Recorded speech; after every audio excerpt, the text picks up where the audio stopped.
Hello, I'm Kyle, the plumbing instructor here at Thornton & Grooms. Today we're in our training facility and we're going to go over how to light a standard water heater. Before we get into that too much, I just want to say if you're uncomfortable around natural gas and igniting it, feel free to call one of our techs out and we'll be happy to give you professional assistance in the matter. So in front of me here is our standard water heater. If this is the style you have, the easiest way to determine that is you're going to have this metal pipe on top of the water heater. This usually goes into a chimney or through a metal pipe that just goes upward through the home. The next thing to mention is here is our gas valve. We want to make sure that this is in the on position. This will be determined by the handle being parallel with the pipe.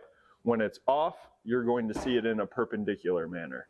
All right, so when lighting your standard water heater, typically there is lighting instructions somewhere posted in the information on the tank itself.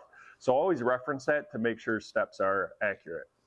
All right, so at this point, we already verified that we have the gas on to the unit itself. Next, we want to make sure that the dial is in the off position before lighting. Second, what we need to do is we need to remove our cover plate, which is going to allow us access to our sight glass right here. Now in the older style, this was an open space, but due to safety regulations, these are all sealed units, so you have to peer through this little piece of glass right here in order to see.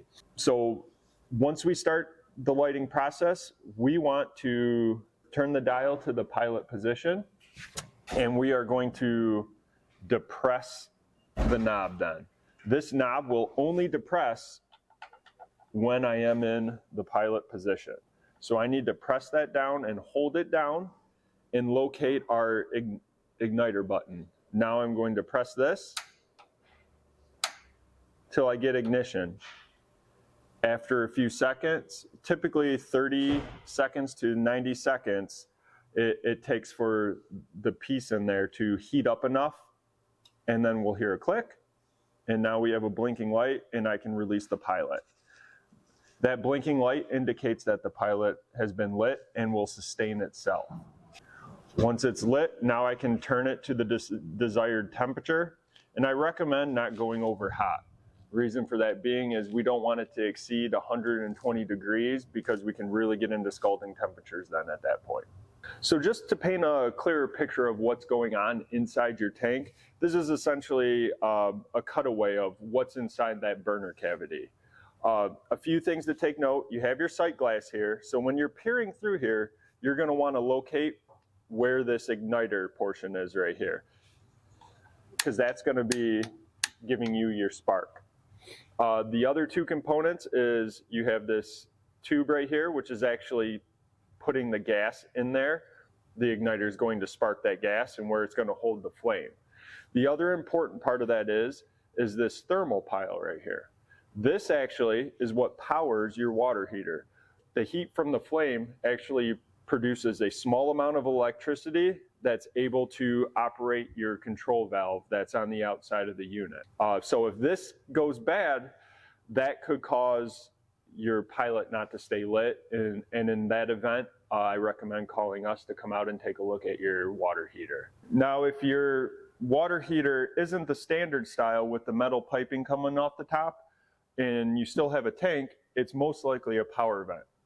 You're going to be able to determine this pretty quickly by this black blower motor on top, and there's probably some kind of white PVC pipe that is used as the exhaust.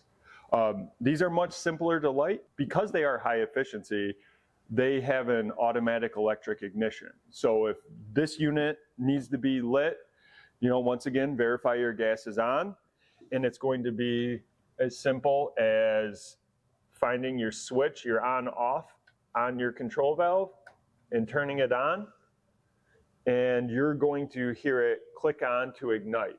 Now with these models, they don't have a standing pilot like your standard tank. These ignite every time that there's a call for heat from the burner. So don't worry if you don't see a pilot sitting in there all the time, because that's due to the high efficiency operations of these units. So hopefully this video was helpful today for you in getting your water heater back running.